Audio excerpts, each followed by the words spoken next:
Welcome to the tutorial video on how to use the Web Captioner website in order to access live closed captions of audio during your lectures or meetings. Let's get started.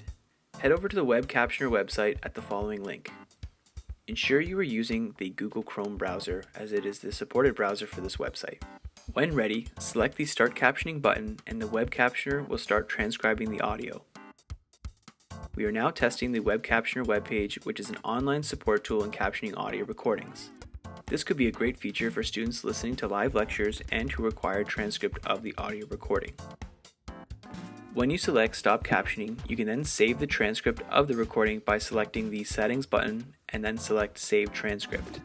This will give you two options to either export the transcript into a text or into a Word file directly to your computer for future use. Thank you for watching this tutorial video.